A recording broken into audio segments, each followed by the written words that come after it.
Hey, this is Mark Gaston with Impact Property Experts, and I had a little real estate tip that I wanted to share with you today. I'm an investor and a real estate agent down here in Texas, and the tip I have for the day is sometimes it's a good idea to know the nuances of laws in different states if you're going to do any investing in states other than the state that you're based in. So for instance, this week I had a property in Arkansas that I've been dealing with, and everything was going along smoothly. We had a buyer who was actually gone through, and he had put his lending in place, was approved for the lending. He drove an hour plus away to come view the property and walk through it and make sure to inspect it and make sure he could do what he wanted to with it.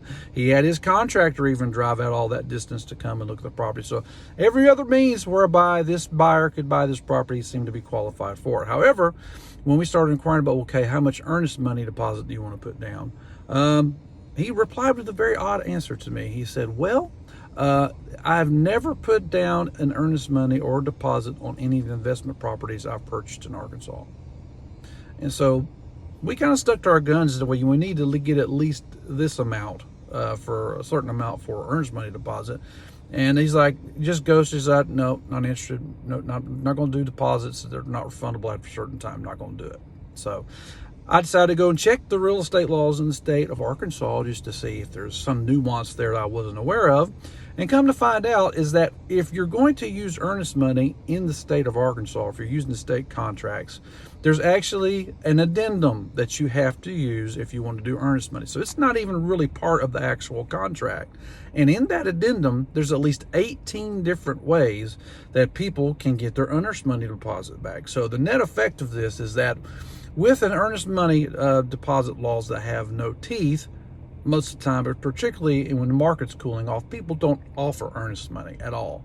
The other option that is in the contract is a non-refundable deposit, which is similar to what the option fee is here in Texas, to where you put down an option fee to purchase the property. You got a certain number of days to inspect, but if you decide not to purchase, you lose that option fee.